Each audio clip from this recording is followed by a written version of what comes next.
Comunidad Minera. Saludos, ¿qué tal amigos? Sean todos bienvenidos a esta nueva entrega de Comunidad Minera. Víctor Santos Uriel con ustedes, compartiendo temas ambientales, técnicos mineros y sociales. En Comunidad Minera promovemos la minería responsable que respeta el medio ambiente y el derecho de las poblaciones. Y empezamos rápidamente hoy con el comentario de la semana y nos referimos al tema de la declaración de Parque Nacional Loma Los Siete Picos, una nueva área protegida en la República Dominicana, donde se espera proteger las fuentes hídricas, principalmente las que vierten hacia la cuenca del río Ozama. Es un dato muy importante. O sea, la creación de los parques nacionales son áreas que se preservan. Y en este caso en particular, o sea, además del aspecto hídrico, también tenemos que se van a proteger los bosques. Y se está cumpliendo con los planes que hay, o ayuda a cumplir con los planes del cumplimiento de los acuerdos del cambio climático. Pero esas áreas tienen que ser preservadas de verdad. Históricamente en República Dominicana hemos tenido una gran deficiencia en lo que se refiere a las gerencias de las áreas protegidas. No le asignan suficiente personal, no hay suficientes recursos, y al final de cuentas lo que vemos es que en vez de preservar, la cosa continúa empeorando ante la vista de todos los funcionarios, de todos los dominicanos. En cierto modo esperamos que esta nueva área sea protegida de verdad y que se destinen los recursos que les corresponden a una nueva área protegida. En el tema de la Loma de los Siete Picos, una área en cierto modo conflictiva, y va a traer más conflicto esta declaración, en el sentido de que en esa área habían varias concesiones mineras ya otorgadas. Tengo entendida de que había una de ellas, creo que es de la empresa Colmidón, Corporación Minera Dominicana, que tenía todo su derecho, incluyendo, creo que tiene una área de explotación también. Eso es que tengo que verificarlo más. Pero sí que habían 7 concesiones de minería metálica para exploración y habían varias más, creo que 11 no metálicas, que ya tenían sus derechos adquiridos. También en esa área habían gran cultivo de cacao y ganadería. Estuve conversando esta semana con agricultores, ganaderos de la zona, comunitarios, y me estaban diciendo de que en ningún momento le habían socializado de que venía un área protegida para esa zona. Sí, se había mencionado la intención de declarar esa área protegida, pero no se le explicó a la sociedad local las consecuencias que lleva crear una área protegida. O sea que va a traer conflictos, de por sí lo van a tener con las empresas mineras y con los agricultores y los propietarios de fincas de ganadería. Y es que automáticamente cuando se declara un área protegida, el valor de la propiedad disminuye considerablemente. Y ese por un lado. Por el otro lado, o sea, estamos alegres. O sea, los dominicanos que tenemos con cierto nivel de conciencia con el tema medioambiental, claro que debemos estar de acuerdo de que se declarara esa área. Por lo que no entendemos es por qué no se completó el área que cubriera hasta la zona de Cuance. Sí, la zona de Cuance allá en Yamasá, que es donde la empresa minera Barrio y Pueblo Viejo tiene planeado, o deseas, mejor dicho, construir una presa de colas mineras justamente en la parte alta de la cuenca de los Amos. No entiendo por qué no se llegó hasta allá. Y eso trae otros conflictos. Conversando con las comunidades que están opuestas en la zona de Yamasá y Peralvillo, en la provincia de Monte Plata, opuesta a que se construya esa presa de cola de la empresa Barrio y Pueblo Viejo, lo que me dicen es que ellos interpretan esa declaración nueva declaración de área protegida en la Loma Los Siete Picos como un mecanismo de compensar o una forma o un esquema para autorizar a la empresa Barrick Pueblo Viejo a que construya su presa en ese lugar. Bien sabemos que el Ministerio de Energía y Minas y el Ministerio de Medio Ambiente han sido muy complacientes en los planes de la empresa Barrick Pueblo Viejo, los planes de construir una presa de cola en la cuenca del río Ozama. Lo cual aquí en Comunidad Minera nos oponemos rotundamente. No deberíamos, la necesidad de preservar toda esa zona, por el tema hídrico, por el tema de preservar los bosques, por el cambio climático, es indispensable y no podemos utilizar o tratar, en el caso de que sea cierto, de que lo que se está tratando con esta declaración de que el Estado autoriza a la empresa minera a construir esa presa de cola en ese lugar. Pues bien, en el día de hoy vamos a tener en la entrevista especial con la doctora Michela Iso, PhD, experta en climatología, y vamos a conversar sobre cambio climático cuando regresemos después de la pausa.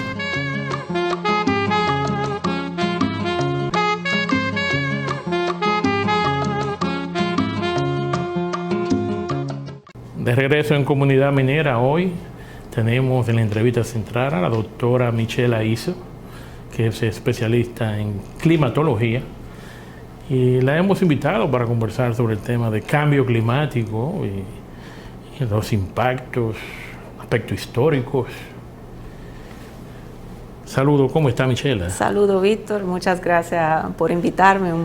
Estoy muy bien, gracias a Dios, y un placer poder estar aquí. Gracias a ti que pude convencerte de que viniera a compartir con nosotros en Comunidad Minera, especialmente en el tema del cambio climático, en el sentido de reporte que han estado saliendo, el reporte del IPCC, que es el Panel Internacional Intergubernamental para el Cambio Climático.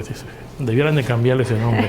Por eso lo sintetizan en IPCC más rápido. Sí, lo que pasa es que nuestra audiencia quizás no pudiera entenderlo. Pero sí que hubo un reporte que salió en el mes de agosto. Sí, correcto. Fue publicado ya formalmente en septiembre, donde sonó una alarma. Bueno, en realidad se confirman las alarmas que habían sonado ya hacía mucho tiempo. Bueno, lo que pasa es, Michelle, al menos en el caso mío particular, yo tenía mis dudas sobre que el cambio climático fuera resultado de aumento en las emisiones de dióxido de carbono, pero ahora las evidencias no puedo rebatirlas. O sea, en este estudio que mencioné en Ciencias Unidas, le llaman, en este estudio lo que vemos analizaron 14.000 artículos científicos sobre el tema. Sí, definitivamente. Y déjame decirte, la duda es importante. La duda es la base del avance científico. Y el aspecto que yo creo el IPCC ha venido rastreando en el transcurso del tiempo ha sido justamente la recolección de evidencias y la reducción del riesgo de cometer un error en los resultados que se presentan. De hecho, en el informe, como digamos, un documento científico al fin, nunca se habla de certidumbre. Siempre se habla de un porcentaje de probabilidad de que el resultado que se está presentando sea efectivamente así. Entonces, todo tiene una base estadística, tal como lo requiere el método científico. La ciencia avanza por dudas y respuestas y por evidencias recolectadas. Bueno, el problema que yo veo es cómo pasar esas informaciones al público. Es sencillo. Para poder justificar algo, se necesitan evidencias. Se necesita observar un fenómeno y recolectar evidencia que sustenten o rechacen, mejor dicho, una hipótesis. Entonces, lo que ha ocurrido a lo largo, sobre todo de la segunda mitad del siglo XIX, del siglo XX, o sea, del siglo pasado, y más aún en los primeros 20 años del siglo 2000, es que se han recolectado cada vez más evidencia para poder juzgar de alguna manera si la hipótesis de la influencia humana sobre el clima es real o fuera real o menos. Y las evidencias recolectadas hasta el momento lo que demuestran es que efectivamente hay un margen de seguridad bastante alto en decir que nosotros como seres humanos, por efecto de las emisiones de gases de efecto invernadero, estamos teniendo una incidencia significativa sobre el clima y hemos contribuido al calentamiento de la temperatura global a lo largo de los últimos 200 años, digámoslo en esos términos. Y en términos geológicos, estamos hablando, estamos en el inicio de una nueva era que se llamaría el Antropoceno. Así lo han definido algunos geólogos. Sí, y le llaman Antropoceno porque los cambios que por primera vez en la historia de la Tierra, los cambios que están ocurriendo son por efecto de la actividad humana. Y viendo en ese marco, yo quisiera ir desde un principio, Michela. ¿Cuándo se empezó a sospechar? Vamos a revisar el aspecto histórico. ¿Cuándo se empezó a sospechar de que los humanos la actividad humana estaba afectando el clima de la Tierra? Vamos a decir que las primeras voces que empezaron a hablar en ese sentido aparecieron en los años 70 del siglo XX, del siglo pasado, aunque ya a finales del siglo XIX habían salido algunos trabajos que empezaban a entrar en el mérito de los factores que influencian el clima. Ya a finales del siglo XIX se había hablado de que determinados gases presentes en la atmósfera tienen la capacidad de mantener el planeta caliente, lo cual no es malo, porque si no tuviéramos, por ejemplo, dióxido de carbono en la atmósfera, nuestro planeta tendría una temperatura promedio de menos 18 grados, lo cual nos hace comprender bien que el agua no estaría al estado líquido y entonces posiblemente no existiría la vida como la conocemos. Por lo tanto, ya se habían recolectado evidencias sobre el funcionamiento del sistema climático. Sin embargo, en los años 70 aparecieron los primeros trabajos que evidenciaron un calentamiento de la atmósfera, un calentamiento de la superficie terrestre y que plantearon la hipótesis, ahí la hipótesis de trabajo, de que pudiera ser una causa la emisión de gases de efecto invernadero debida a la actividad antrópica. Esa primera preocupación, vamos a llamarle, el planteamiento de esta hipótesis, ¿vino de científicos norteamericanos o europeos? ¿O fueron varios? Fueron diferentes trabajos. Que coincidían que coincidieron a lo largo del tiempo. Obviamente, a partir de la primera hipótesis, la comunidad científica lo primero que hace es dudar cómo debe ser.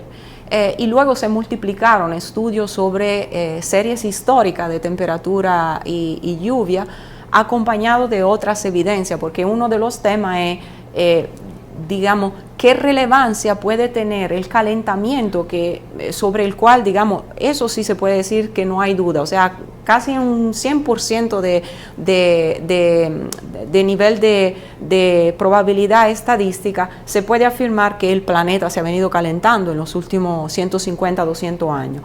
Ahora bien, el punto es cómo interpretar ese calentamiento respecto a la historia geológica del planeta, porque estamos hablando de tiempos que son muy poco comparables, o sea, 200 años para la historia del planeta sería una fracción de segundo si lo comparamos respecto a un día de 24 horas. Entonces, el primer punto fue evaluar qué tan relevante es ese calentamiento respecto a la historia geológica del planeta, donde sabemos que han ocurrido cíclicamente modificaciones de clima muy cálido a clima muy frío, las famosas épocas glaciales, por ejemplo, de los últimos 3.5 millones de años, que han sido ligados obviamente no al factor humano, sino más bien a factores de tipo astronómico, actividad volcánica, modificaciones de la actividad solar, etcétera, etcétera. Pues las evidencias que se han venido sumando sobre todo, digamos, en el segundo y en el penúltimo y en el último informe IPCC, pues demuestran que ese calentamiento es significativo. O sea, para poder encontrar, en el último informe IPCC se dice claramente, para poder encontrar un pico de temperatura como el que tenemos ahora mismo, tenemos que movernos atrás 125.000 años. Entonces ya estamos hablando de datos concretos, con un nivel de confianza y de probabilidad muy elevado. Parte de la confusión que yo tenía, o mis dudas, era que como geólogo ya sabía de que en la Tierra habían ocurrido 7 eras glaciales. Desde 2.300 años atrás fue la primera, y después a los 1.200 millones de años, después a los 700, y así sucesivamente. Y fueron por diferentes causas. Definitivamente. Entonces, arriba de eso vemos de que el clima actual tiene ¿cuánto? 1.8 millones más o menos. El Holoceno, digamos, que empezó alrededor de 12.000, 15.000 años atrás, que fue el término prácticamente de la última glaciación, y por lo tanto empezó, digamos, una época de relativa estabilidad climática. Sí, pero yo veía así, el geólogo al fin, que aún en el Holoceno había lo que se llamaba, o yo tuve la oportunidad cuando era estudiante en la Universidad del Sur de California, que hice en un crucero que tenía científico, participé, y estábamos revisando, tratando de determinar los sedimentos de los fondos marinos, los ciclos de Milankovitch. De Milankovitch, exactamente. Y ahí aprendí, bueno, ahí me di cuenta de, bueno, hay 3 ciclos principales de Milankovitch, y arriba de eso tenemos también los efectos oceanográficos como la Niña y el Niño. Ya a principios de los 80 ya había gran conocimiento de los orígenes de esos problemas oceánicos y cómo separar. O sea, cuál se podía identificar como cambio climático de por sí por el hombre o cambio por la naturaleza. Y eso me traía muchas dudas. En realidad lo que se hace, o sea, siempre son fenómenos que ocurren de manera simultáneas. Entonces, lo que se hace en términos de análisis de los datos, por ejemplo, es que se separan los diferentes ciclos en la serie que se analice de diferentes datos. Dicho así, es sencillo. Obviamente, al hecho práctico, no es tan, es más complicada la cosa, porque los ciclos no siempre son regulares y las causas obviamente interactúan, por lo tanto, o sea, hay la necesidad de ir separando las diferentes señales.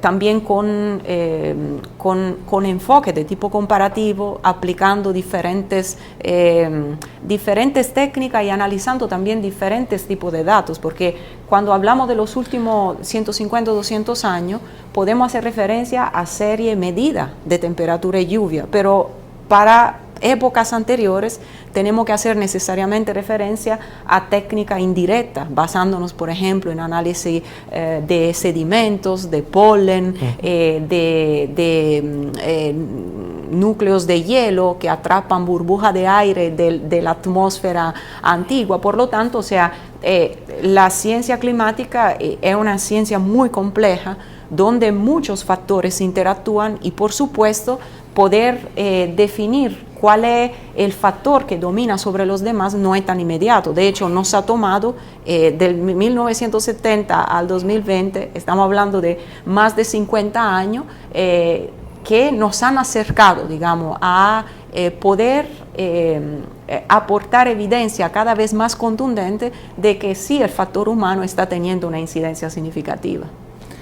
Ya vemos de que ya yo diría ya que el consenso general que se está calentando la Tierra. Eso ya es indudable, pero sí que me gustaría tratar el tema de los efectos del cambio climático. ¿Qué está sucediendo ahora y qué nos espera si no tomamos medidas controlando las emisiones de dióxido de carbono? Por eso lo continuaremos después de la pausa comercial.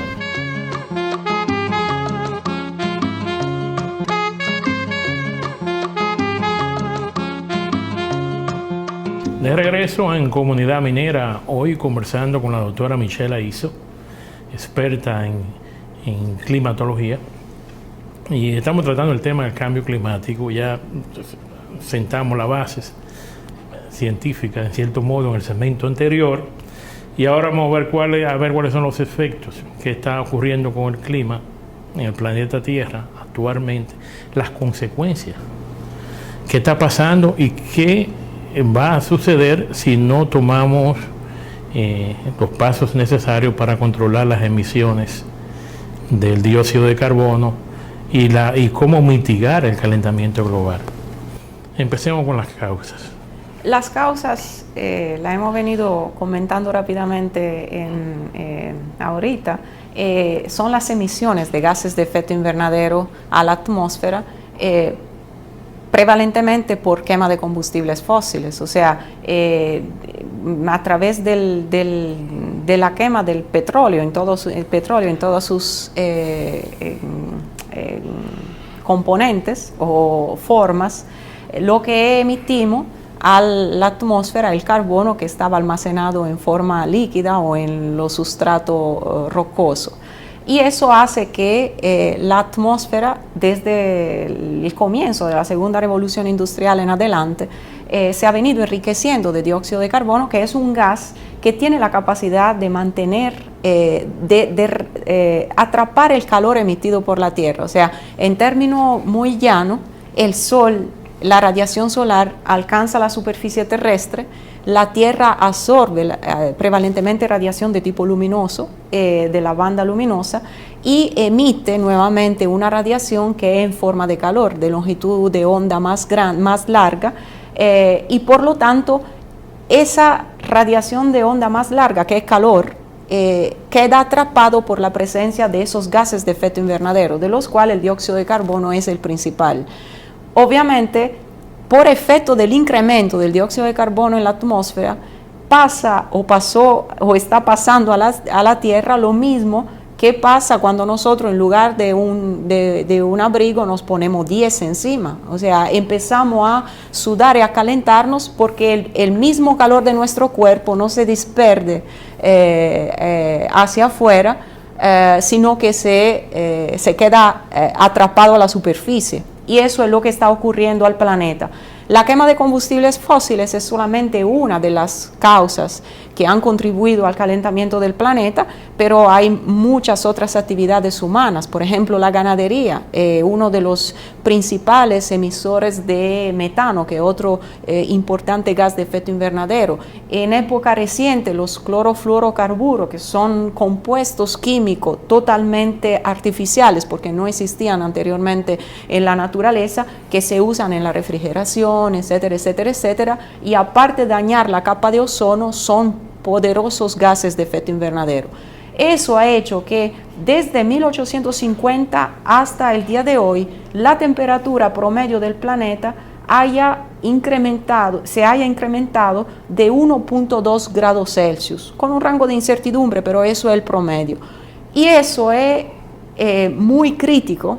¿Por qué? Porque ya desde el pasado informe IPCC, la comunidad científica había identificado como en 1.5 grados de crecimiento de la temperatura un punto crítico en los modelos, porque alcanzado el crecimiento de 1.5 grados, el sistema climático empieza a desestabilizarse y eso puede crear consecuencias muy significativas a nivel de territorio.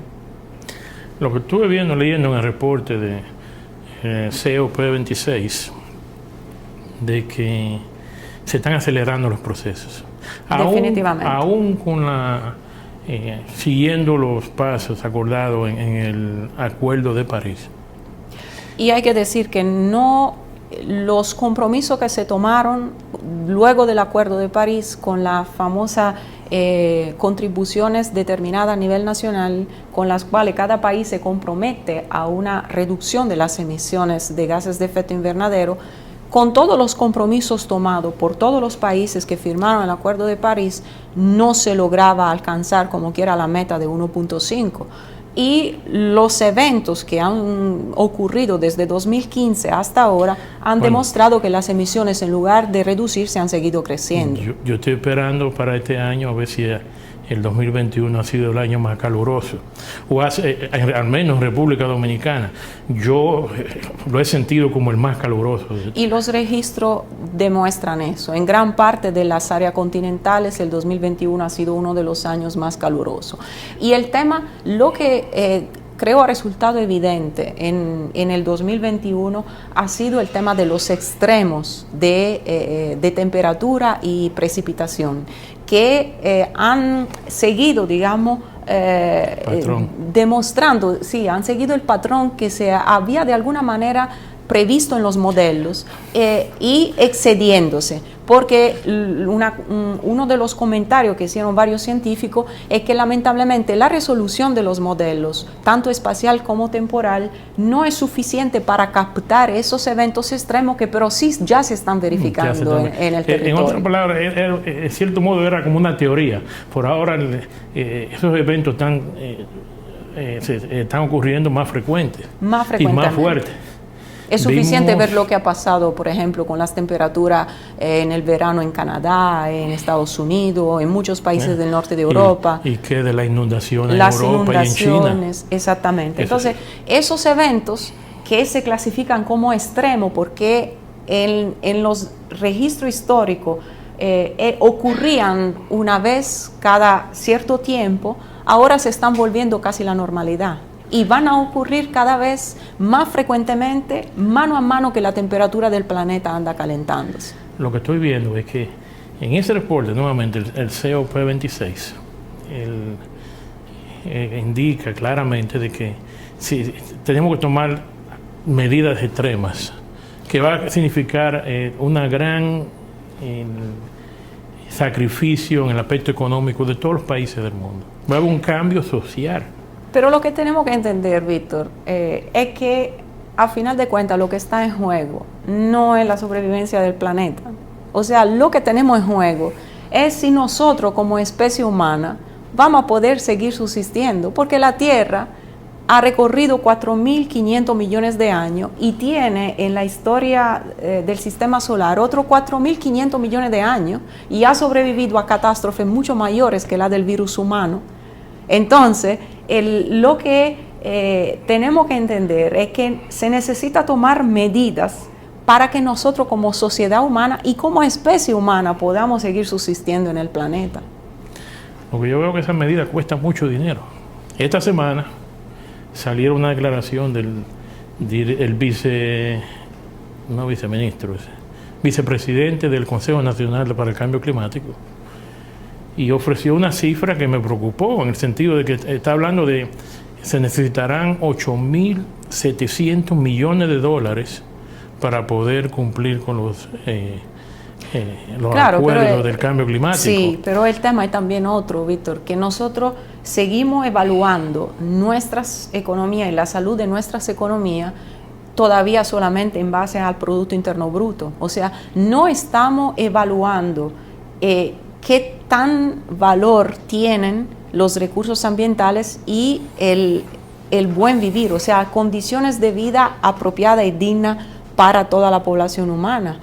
Por lo tanto, el tema es de modelo económico, o sea, si queremos seguir buscando una solución, aplicando el mismo modelo económico que hemos venido desarrollando desde mediados del siglo XIX, vamos a seguir fracasando, porque es un modelo, y el problema no es el modelo capitalista, es la unión del capitalismo con el consumismo que nos ha llevado prácticamente al borde de la catástrofe. Eso es difícil, pero en esos reportes técnicos que estoy viendo, en el COP26 que continúo, y lo he leído ya varias veces y siempre encuentro algo que me llama la atención, indican de que ese valor que tú mencionaste, el de 1.5 grados centígrados, que se esperaba que para el año 2100 el parte del Acuerdo de París que llegáramos a 1.5 grados centígrados más que de cuando inició la revolución industrial. Ok. Por eso, lo que está diciendo este reporte es que eso va a ocurrir en mucho más rápidamente. De 10 a 20 años vamos a tener ya el 1.5. Para entendernos, ahora el límite de dióxido de carbono, de concentración de dióxido de carbono en la atmósfera, al cual está asociado un incremento de 1.5 grados Celsius, es 435 partes por millones. Y ahora mismo estamos con una concentración que supera las 421-22. Ya llegó, yo pensé que estaba en 412. No, estamos ya por encima de 420. Michela, una pregunta antes que se me vaya. Y ahora con la pandemia del coronavirus, en el año 2020, ¿hubo alguna disminución significativa en la concentración de CO2 a nivel mundial? Sí, pero fue temporal. ¿Cómo va a ser? O sea que cuando el efecto de la suspensión ligada, sobre todo los primeros 2 meses, que se puede decir todos los países aplicaron el lockdown de manera más o menos rígida, pero separó, digamos, la población mundial, por lo menos en términos de tráfico, etcétera, etcétera, etcétera, lo que produjo fue una mejora significativa en la calidad del aire. Pero en términos de emisiones de gases de efecto invernadero, el impacto no fue significativo. Y de hecho, la serie de concentración de dióxido de carbono ha seguido incrementándose. Eso causa mucho más preocupación. Lo que pasa es que las emisiones se han incrementado los consumos durante la pandemia. O sea, se han suspendido ciertas actividades, pero se ha incrementado el consumo de muchísimos otros bienes. Y además, la suspensión de las actividades ha sido temporal. O sea, en procesos para tener una idea. O sea, aunque suspendiéramos las emisiones de dióxido de carbono hoy mismo, y volviéramos a las emisiones preindustriales, como quiera, el calentamiento global seguiría un cierto tiempo por todo lo que hemos emitido hasta ahora. Porque una molécula de dióxido de carbono tiene una vida promedio en la atmósfera de entre 50 y 200 años. Es por eso que el cambio climático, aunque adoptáramos medidas drásticas desde el día de hoy, el cambio climático produciría sus efectos por lo menos por otros 100 o 200 años. Ahora que yo estoy preocupado, señor, pues tú me estás diciendo que ahora que aunque tomemos todas las medidas en 200 años que se va a sentir el efecto, pues ya es muy tarde. No necesariamente, porque los modelos indican que si se adoptan medidas de mitigación apropiadas, hay la posibilidad de ralentizar y revertir el cambio. Obviamente eso va a tomar un tiempo, pero el sistema climático se va a mantener en un rango que permite digamos que es compatible con los fenómenos a los cuales estamos acostumbrados. De hecho, aparte de hablar de mitigación, ya desde hace varios años se está hablando de adaptación al cambio climático. O sea, junto con medidas de reducción de las emisiones, tenemos que ir aplicando medidas que nos permitan adaptar a esos fenómenos extremos que ya hemos venido experimentando. Con el tema de la mitigación, o sea, se está exigiendo de que cambiemos de combustibles fósiles a energías renovables. Pero hay un dato, las energías renovables incrementa la minería. Claro, de hecho fue muy interesante, creo que fue el año pasado, que fue el mismo presidente de la Toyota que se expresó de manera muy crítica sobre el tema de la sustitución de los vehículos con combustibles fósiles, de sustituir los vehículos con combustión interna, con combustibles fósiles, por vehículos eléctricos. Y él decía, vamos a ser razonables y vamos a evaluar todo lo que conlleva la sustitución del parque vehicular basado en el petróleo con parque vehicular eléctrico, porque hay un tema de extracción de litio, de cobalto, de lo que conlleva que un vehículo eléctrico sea carbono neutral. Para un vehículo eléctrico ser carbono neutral, debe recorrer ahora mismo por la matriz energética mundial, tiene que recorrer por lo menos 160.000 kilómetros.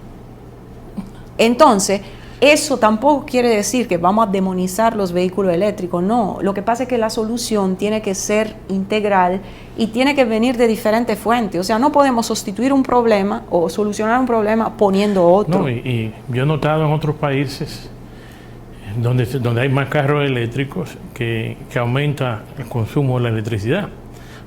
Correcto. Por esa electricidad está siendo generada a carbón. Con fuentes de carbón en muchos países. Hoy hay que balancear muchas cosas, son muchos los factores.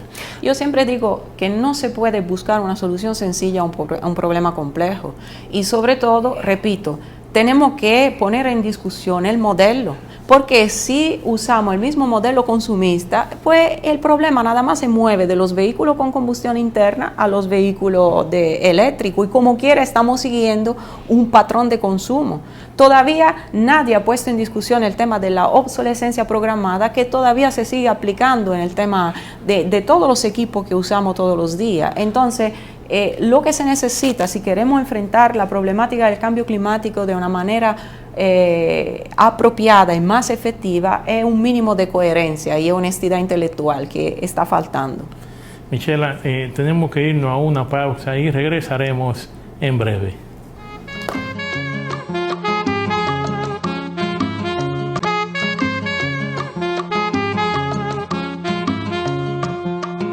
Continuando en Comunidad Minera, hoy conversando con la doctora Michela Izzo, PhD en climatología.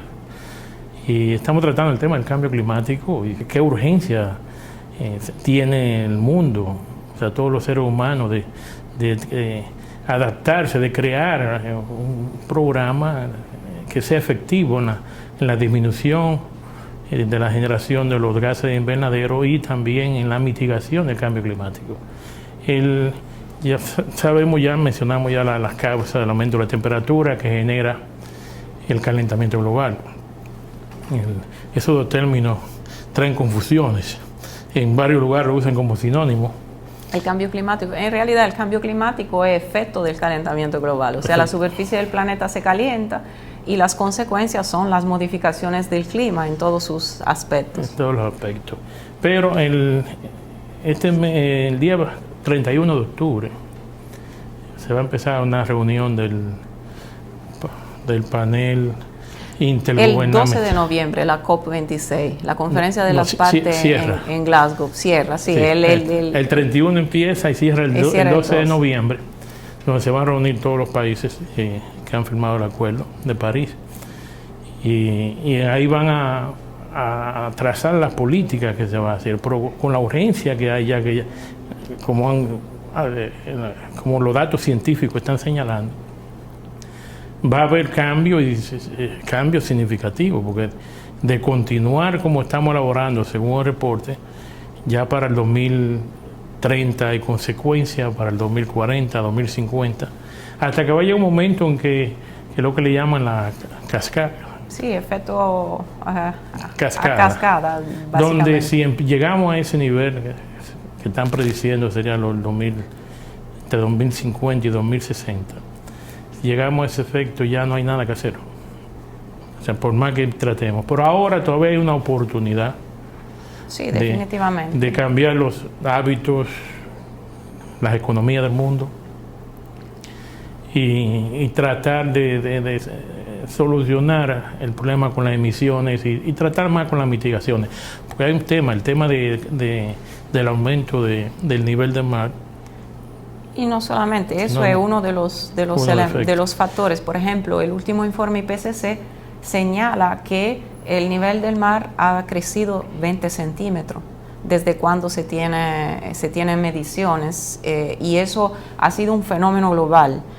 Por lo tanto, tomando en cuenta que la mayor parte de la población mundial está concentrada en zona costera, pueden imaginar todo lo que conlleva un incremento de tan solo 20 centímetros, que pero tiene consecuencia en términos de incremento de la energía de las olas y de las marejadas cuando haya eventos de precipitación extremo, etcétera, etcétera, etcétera. Por lo tanto, está a riesgo una porción significativa de aspectos humanos, sociales, económicos que son significativos. Está muy bien documentado en el tema de que se están derritiendo los polos. Y eso influencia en el nivel del mar a nivel local y a nivel regional. Claro, los polos se están derritiendo y prácticamente han desaparecido a lo largo de los últimos 50 años muchos glaciares continentales. Y eso tenemos que tener mucha atención aquí en República Dominicana, que nuestra economía depende básicamente del turismo. Y tenemos una ciudad de 4 millones de habitantes, que es una ciudad costera. Sí, y que necesitará mucha agua. Claro, porque el incremento del nivel del mar implica también una progresiva salinización de las capas freáticas, entonces tiene consecuencias en términos de seguridad hídrica y toda una serie de implicaciones, o sea, justamente porque el sistema es complejo, o sea, se modifica algo y tiene repercusiones sobre muchísimas otras cosas. Estamos en una situación, un momento de decisión. Los seres humanos o trabajamos controlando las emisiones del dióxido de carbono, o vamos a pagar una consecuencia impredecible. Si no cambiamos nuestro estilo de vida ahora, vamos a estar forzados, obligados en el futuro. Y no estamos hablando de un futuro de 200 años, 300 años, estamos hablando ya de decenas de años. Definitivamente. Entonces es muy probable que ya mi generación, en los próximos 10, 15 años, vea más frecuentes efectos irreversibles del cambio climático. Esperemos que se pongan de acuerdo los países y empiecen a tomar el tema del calentamiento global más serio. Y a nivel local, aquí en República Dominicana, ya mencioné el problema del turismo amenazado por el cambio del nivel del mar. Hablamos de la seguridad hídrica, seguridad alimenticia, que la necesitamos acá. ¿Y cómo se ha reflejado, Michelle, aquí en el país, el cambio climático? ¿Qué evidencia tenemos, aparte de estas olas calurosas y sequías prolongadas? Hay evidencia de que han venido cambiando los patrones de precipitación y también ha crecido la temperatura. O sea, se han hecho estudios sobre series históricas de temperatura y lluvia que están disponibles en el país y hay otros estudios que también se han hecho a partir de datos globales que son coherentes unos con otros. Y, por ejemplo, se ha evidenciado de manera clara que la temperatura en el país ha crecido coherentemente con el crecimiento de la temperatura del planeta. ¿Qué han dicho los estudios a nivel local aquí en el país? ¿Cuánto ha aumentado? ¿En qué fecha? Okay. Respecto a la temperatura, la referencia más apropiada es la serie de Santo Domingo, que es una serie que tiene una calidad bastante alta porque es completa y no ha registrado cambios en el punto de medición significativo. Entonces, se ha podido analizar la serie de Santo Domingo desde finales de los años 30 hasta el 2007 y se ha visto que en ese periodo de tiempo la temperatura mínima promedio anual, para entendernos, la temperatura promedio del año de noche ha subido 3 grados Celsius. Eso con datos estadísticamente significativos. Y la temperatura promedio del día el promedio anual se ha incrementado de 1.8 grados. Eso quiere decir que la sensación que tenemos y que percibe sobre todo la gente, o sea, si uno habla con personas que tienen, por ejemplo, ya más de 40 o 50 años y que revelan, digamos, una percepción de que las noches son más calurosas y enfrían menos que antes, es una realidad. O sea, eso corresponde a una realidad que se ha podido medir. Y el tema es que a ese incremento de la temperatura se ha acompañado también una modificación de las precipitaciones, de la manera con que llueve en el país. Y a diferencia de lo que ha ocurrido con la temperatura, en el caso de la lluvia no ha sido uniforme en el territorio nacional. O sea, hay áreas que a nivel anual están recibiendo más lluvia que antes. Estamos hablando sobre todo de áreas como por ejemplo Santo Domingo, Jarabacoa, prevalentemente las áreas que están expuestas a las corrientes húmedas, o sea, las que están del lado húmedo de las cordilleras y de la sierra del país. Mientras que las áreas ubicadas detrás de esas cadenas de montaña están recibiendo menos agua que antes en términos de lluvia. Y eso es compatible con un escenario de cambio climático porque los modelos han evidenciado que el calentamiento global determina una debilitación de los vientos alisios, que sabemos que son los principales transportadores de humedad en el país, y por lo tanto vientos más débiles tienen menor capacidad de superar el relieve nacional y por lo tanto descargan más agua en el lado que está expuesto y menos agua en el lado que está en el lado sotavento. Y eso, pero no quiere decir que, por ejemplo, en Jarabacoa, Santo Domingo o otras áreas del país vamos a tener más disponibilidad de agua, porque también se ha visto que la lluvia se está concentrando. Entonces están ocurriendo menos episodios de lluvia más intensos. Entonces, como se dice, como quiere Candela, porque vamos a tener problemas de sequía por un lado y problemas de inundaciones posiblemente el mismo año. O sea que estamos, el patrón de lluvia y temperatura ha cambiado en el país. Se ha modificado históricamente. O sea, y ya hay evidencia, se han hecho estudios ya que lo han medido. Hay estudios que se han hecho que revelan eso, sí. ¿Y qué podemos hacer aquí en República Dominicana? Trabajar tanto en el tema de la mitigación como en el tema de la adaptación. Indudablemente necesitamos desarrollar medidas que nos permitan adaptarnos a esas condiciones climáticas diferentes. Entonces se necesita, por ejemplo, en las áreas que serán más sujetas a fenómenos de sequía, desarrollar medidas que permitan garantizar la seguridad hídrica y la seguridad alimentaria, que permitan un aprovechamiento de los recursos naturales que sea coherente con esos periodos de escasez que pueden presentarse y ser más frecuentes en el futuro. ¿Tú sugieres entonces que se construyan más reservorios de agua en la parte sur de la isla? Esa podría ser una de las soluciones. Lo importante es partir de una planificación de uso del territorio que esté basada, digamos, en un análisis objetivo de las evidencias que tenemos. Sabemos que en el país el tema de la planificación territorial es muy débil. No tengo problema en decir eso porque es una realidad que está bajo los ojos de todo el mundo.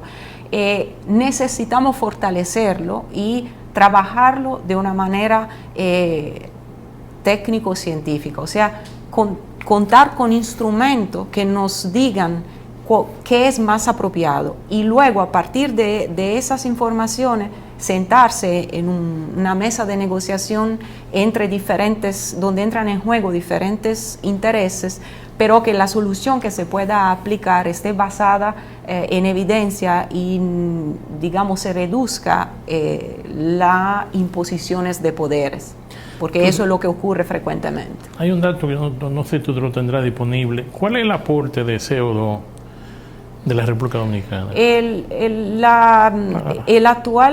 actual, sinceramente no lo conozco, pero el más reciente del cual yo he leído, es de 3.3 toneladas de dióxido de carbono por persona por año. Pues no hay una cifra completa o ya eso está calculado y la generación. Eso es el global, o sea, son la tonelada promedio que emite cada dominicano o dominicana en un año, en función de todas las actividades que se llevan a cabo en el país. Y eso va a haber que reducirlo, señores. En esta reunión que va a haber el próximo mes con el ICCP, la conferencia de las partes. La conferencia de las partes. Número 26. Van a tomar medidas. Y yo sospecho que va a haber se va a llegar hasta el momento, yo especulando, que va a tener medidas universales en el país.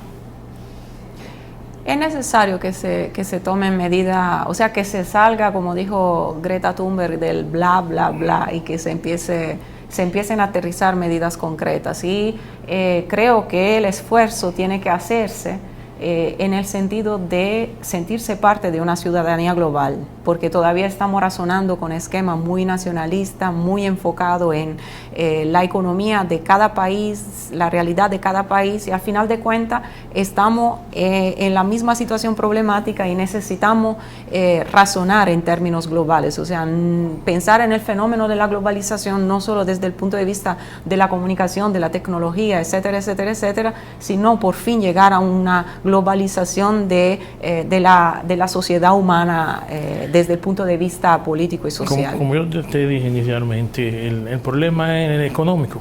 O sea, los países subdesarrollados, como República Dominicana, no cuentan con los recursos y va a tener que depender de las ayudas y préstamos de otros países desarrollados, que en cierto modo son los que más han contribuido a la acumulación del dióxido de carbono en la atmósfera. Y ahora hay un tema muy relevante, preocupante en el tema a propósito del cambio climático, que es de las economías que están emergiendo, que están surgiendo, como China, India, que tienen la tercera parte de la población mundial y que ahora mismo se han convertido en los mayores emisores de gases de efecto invernadero. Entonces hay un tema de derecho a poder seguir los pasos del desarrollo de los países desarrollados, entre comillas, y a la vez, o sea, de incentivar un incremento cada vez más exponencial de los gases de efecto invernadero.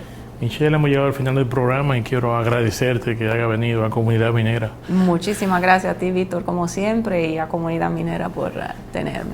Y gracias también a nuestra teleaudiencia que nos acompaña todas las semanas. Esperamos, Dios mediante, estar con ustedes el próximo domingo a la misma hora, por el mismo canal y por Radio Santa María también en La Vega. Tengan todos una semana muy productiva. Vayan con Dios.